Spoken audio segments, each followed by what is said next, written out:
Ram Manohar Lohia hospital में neurosurgeon की तरफ से माइक्रोलॉजी डिपार्टमेंट में एक कार्यशाला प्रेसिडेंट सर संपन्न हुई। सर ने बताया कि ये जो कार्यशाला ये अकेली कार्यशाला नहीं है। इस प्रकार की कार्यशाला पूरे भारतवर्ष में परजीवियों के निदान एवं शोध संबंधी जागरूकता एवं उनकी जांच हेतु किए जा रहे हैं।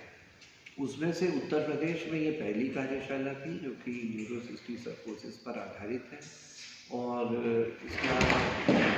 इसको हम लोगों ने इसलिए आयोजन किया क्योंकि ऑलरेडी आपको पता चल गया होगा कि ये वयस्कों में जब भी मिर्गी या झटके होते हैं उसका न्यूरोसिस्टी सर्कोसिस एक कारण है, प्रमुख कारण है। और ये प्रिवेंटेबल है, मतलब यदि इलाज सही समय पर और इसका प्रिवेंशन किया जाए, खान पान में अगर बदलाव किया जाए या सेफ रहा जाए तो इसको प्रिवेंट भी किया जा सकता है।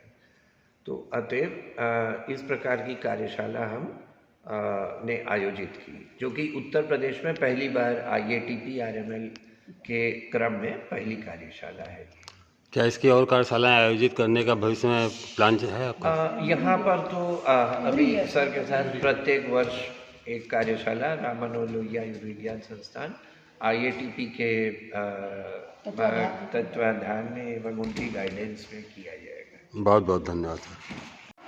मैं Ujjwala Desai, secretary Indian academy of tropical parasitology, और आप हैं डॉक्टर SC परिजा जो पहले जिपमर के डायरेक्टर थे और अभी Indian academy of tropical parasitology के प्रेसिडेंट हैं, जिपमर से आए हैं। तो ये एक न्यूरोसिस्टी सर्कोसिस जो कि एक दिमाग की बीमारी है ना, दिमाग, ब्रेन, स्पाइनल कॉर्ड आपके ब्रेन को चेक करती है। और इसका सबसे ज़्यादा जो कॉमन है कि झटके, जिसको हम कॉमन लैंग्वेज में बोलते हैं एपिलेप्सी या झटके पड़ते हैं, है ना। और इसकी जांच हर छोटे सेंटर में पॉसिबल नहीं है, बहुत लोगों में इतनी जागरूकता नहीं है। तो इसी विषय में न सिर्फ डॉक्टर्स बल्कि डॉक्टर्स को और स्टूडेंट्स को जागरूक करने के लिए हम कैसे इस रोग को पहचानें, इसके क्या लक्षण होते हैं, किसको ये हो जाता है, कैसे हो जाए, एक बार हमें हो कि है ये होना हो गया है तो कैसे इसकी जांच करें जिससे इसका उचित उपचार हो सके। इसी बारे में ये 2 दिन की कार्यशाला आयोजित की गई है माइक्रोबायोलॉजी विभाग RML के द्वारा, जिसमें आज में हमने इनके विषय में विभिन्न एक्सपर्ट ने जानकारी दी है। अभी इसके बाद इनको लैब में ले जाया जाएगा और जो कुछ भी हमने बताया कि लक्षण दिख रहे हैं। हाँ, जैसे मैंने आपको बताया, हाँ आप जी आप सही बताया। तो इसमें क्या होता है कि इसके प्रमुख लक्षण हैं, जैसे मैंने बताया एपिलेप्सी, यानी आपको जैसे दौरे आप जिनको बोलते हैं एपिलेप्सी, वो झटके पड़ सकते हैं, या फिर बहुत सिर दर्द, है ना, ये भी हो सकता है क्योंकि ये ब्रेन के अलग अलग हिस्सों को प्रभावित करता है या शरीर के अन्य भागों में भी हो सकता है। तो जब आपको झटके पड़ते हैं, और नॉर्मल कारण झटके के बड़े कारण होते हैं, लेकिन डॉक्टर्स को कॉमन वाले पता होते हैं, तो वो उन्होंने देख लिया कि ये कारण नहीं है। अब क्या कारण है, तो ये एक प्रमुख कारण है। जैसे बताया कि एडल्ट ऑनसेट एपिलेप्सी, मतलब जो एडल्ट होते हैं, वयस्क होते हैं, उनकी एपिलेप्सी में कम से 50 से ज़्यादा % किसी का है। तो जब हमको इस तरह के सिम्टम होते हैं तो सबसे पहले डॉक्टर उसका MRI कराते हैं ना, तो उसमें उनको कुछ होता है कि लीजन दिख जाते हैं।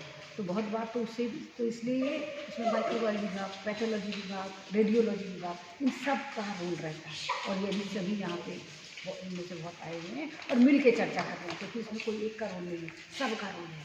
तो डॉक्टर पहले MRI कराते हैं, उसमें उनको खास तरह का लीजन मिलता है, फिर वो सैंपल निकालते हैं, हम लोग के पास भेजते हैं, पैथोलॉजी में भेजते हैं, हम उसकी जांच करते हैं और वो संदेह करते हैं, हम उसकी पुष्टि करते हैं। बहुत बहुत धन्यवाद डॉक्टर साहब। आपका सर इस संबंध में आप क्या कहना चाहते हैं sir? We are conducting a series of workshops in different parts of the country for different diseases. The way we know that laboratory diagnosis of neurosis psychosis plays an important role in treatment and management of neurosis psychosis. Similarly, in other parts, we are trying for laboratory diagnosis of malaria or laboratory diagnosis of diagnosis. So we want our residents, postgraduate students, faculty in studying parasitic disease to upgrade their skills and contribute a lot for research, diagnosis and for the better test for benefit of the patients.